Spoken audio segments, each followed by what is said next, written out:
Welcome, my friends, to another edition of More Bad News, brought to you, as always, by Camel Cigarettes. Take the Camels Challenge, smoke Camels for 30 days, and see for yourself what a difference Camels can make in your life. Remember, friends, more doctors smoked Camels than any other cigarette. More lawyers, more artists, writers, journalists, cowboys, businessmen, tycoons. Camels was especially appreciated by our military men, and gangsters of all sorts were lovers of camels. Those were the days, my friends, and we thought they would never end, and they don't have to. Let's go back to what made America great in the first place: smoke camels and make America great again. Well, my friends, it's been another week of very bad news.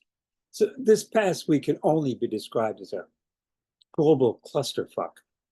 The Republicans are riding high. Joe Biden has COVID. The Democrats are in complete disarray.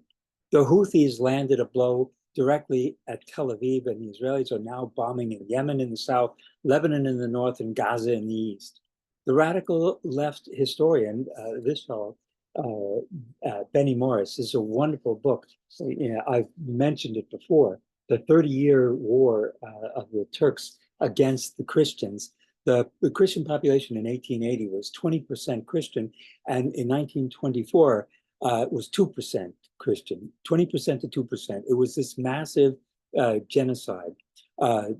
Benny is now calling for a first strike against Iran. He's openly calling for a preemptive nuclear strike against Iran.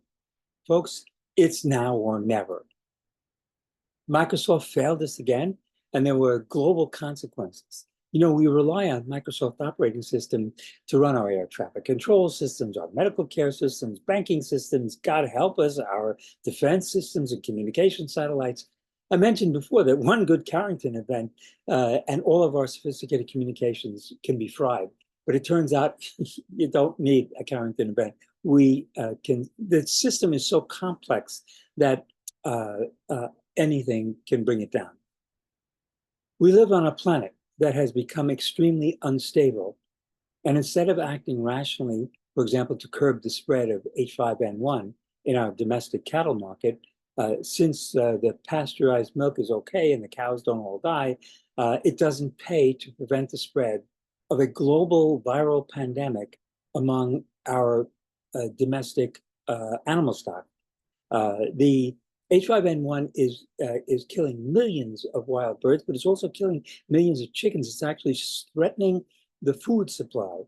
And right now, H5N1 is being incubated in humans who work closely with the chickens and the cattle. And God help anybody who drinks raw milk, because they could also get it. And every human infection gives the virus another opportunity to become another round of this Spanish flu. The Economist reported last week that IQ is falling globally. I want you to know that in my career, one of the arguments of the eugenicists was that there was a dysgenic trend, that is, IQ was falling, and that the only way to combat this was to have eugenic policies that prevented or inhibited the reproduction of low IQ individuals and encouraged the reproduction of high IQ individuals. And then a guy named James Flynn, a wonderful academic, did the math and showed that, in fact, in the last few decades, IQ had increased by over 2 points. And he was surprised by all this because, after all, evolution, it took millions of years for the human brain to develop. How could it change so quickly over a few decades? But the answer was obvious. Improved sanitation, hydration, nutrition, education was all having a dramatic influence on overall intelligence. That is now going in reverse, just as the length of human life is diminishing, so IQ is falling as well. I said we're just becoming less intelligent as time goes on. I've been reading this week. So I'm reading this book. It's From the Spanish Court to the Italian Ghetto. It's an incredible piece of history by one of my favorite historians, um, uh, uh, Yerushalmi. His name is Yosef Chaim Yerushalmi. And So this is a book about a um, Marrano living in Spain in 1600s. Um, the Portuguese had overnight in 1497 uh, converted all of the Jews of Portugal into Catholics. Um, but That was in 1497. In 1600, 1604 or so, when Cardoso was born, this was a century uh, after this forced conversion. And he was one of what was called the New Jews. And in 1632, in Madrid, there was this incredible celebration.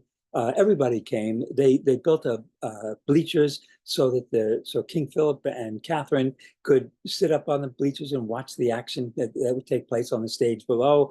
And there were dignitaries. Everyone from the local college where Cardosa taught came marching through the town.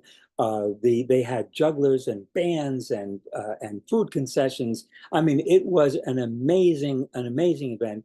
And the center of this event, the reason why everyone came was to watch the auto da fe, the burning alive of a group of Judaizers.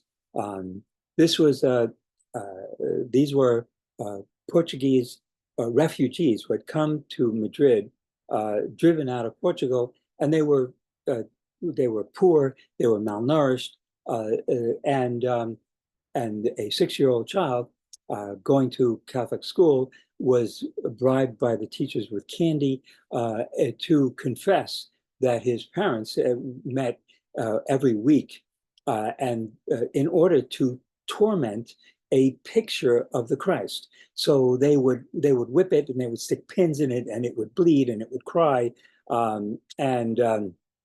are you doing this to me? And then, with that information, then they rounded up all the parents and began systematically to torture them, and until they finally, everyone confessed to this horrible crime. So these Judaizers were going to be burned at the stake in this incredible display. It was a fabulous time. I mean, you wouldn't want to miss it. Uh, it We did the same thing with lynchings in the South. In 1894, there was one in Paris, Texas, where Henry Brown was burned alive, hanged, tortured in a big scaffold, and 10,000 people came. The railroads added trains on, and there are pictures of it with a young father with his daughter on his shoulders so that she could see better. So you might think that we've come a long way, but one of the things that I've been saying is that the parallel tracks of good and evil run in opposite directions, and that what has been happening is that things are not getting better; they are getting worse. And you look back and you think, "Wow, we're not burning Jews in the street anymore." No, but we are preparing for a thermonuclear war.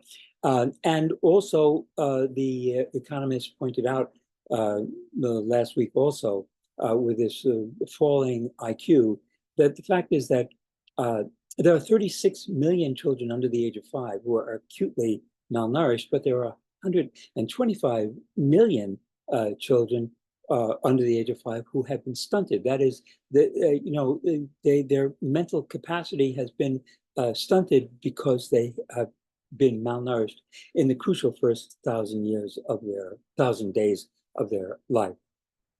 So, I'm reminded that in the 1530s, this is, in the Holy Roman Empire, you have Martin Luther and the beginnings of the Reformation. I previously mentioned there too, that in 1542, Martin Luther published Gegen die Juden ihre Lüge, against the Jews and their lies. And I first encountered that at a neo-Nazi demonstration. No, I used to go to the demonstrations. I didn't tell them I was a Jew. I didn't wear a kippah and everything. And, so I was a Jew pretending to be a Nazi. And this boy came up to me and handed me this pamphlet and said, "You got to read this. I mean, they're lying to you in Sunday school. This is the truth." And so it was. This was the truth. When I confronted the elders of a Reformed Presbyterian church, who often preached on from Martin Luther, the elders of this church knew nothing of this. It just amazing, amazing ignorance. So, uh, I've realized that that my pessimism goes back far earlier than 2012, and I wanted to, flesh out that. So, when I was 3, according to the stories that my mother told me, she had a really bad cold. She didn't realize that the jar of baby food that she was feeding me was spoiled. I ate it and got very sick.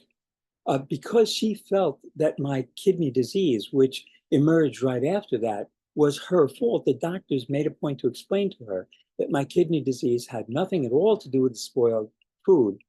But before she died, my mother told me that she felt guilty all of her life. She felt that she was responsible no matter what they told her. She felt that my disease was caused by the spoiled food she fed me.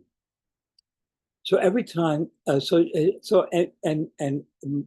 wonderful Freudian psychotherapist, who I affectionately called Uncle Bert, commented that it was easier for my mother to believe that she was responsible for my suffering than to believe that the universe was simply arbitrary and unpredictable. And that's the way it is. We don't want to believe that everything is happening to us as a result of random and unpredictable events over which we have absolutely no control.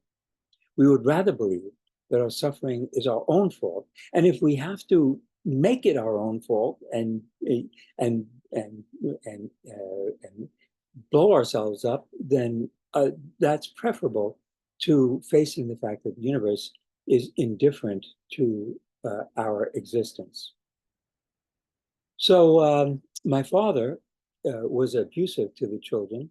I had 5 brothers, but he never hit me. I was the dead child walking. They had explained to my parents that I was not going to survive to adulthood, so he never touched me. I grew up with a persistent nightmare, waking in the middle of the night in terrible pain, going down the hall to find my mother and to be comforted, and to find that when she turned to me, the terror in her face turned into a nightmare. She morphed into the angel of death. I would turn and flee in horror in the nightmare, and she would pursue me. I would wake up in terror, sweating and panting. Later, I came to realize that the angel of death was a constant companion, which I could later come to see as my guardian angel. She protected me from illusions. It was the angel of death who gave me this perspective that we were not making progress and that the universe was completely indifferent to our existence. So I think I'll leave it there for this week. All I have to say is we've been talking about more bad news. The news gets worse from week to week. It's not like there's just another week of more bad news. The bad news this week is worse than the bad news last week. And the bad news next week is going to be worse than the bad news this week. And understand, we tend to think that things change slowly. They don't have to change slowly. Things can change extremely quickly. In 1497, all the Jews became Catholics.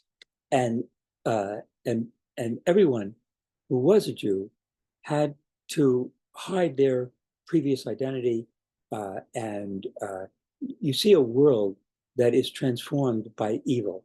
That happened with Hitler and the Nazis as well. It happened in the Holy Roman Empire with Martin Luther. It's something that we've seen happen over and over again. So fasten your seatbelts, friends. It's going to be a toboggan slide. to hell. And with that, take the Camels Challenge, smoke camels for 30 days, and see for yourself what a difference it'll make in your life.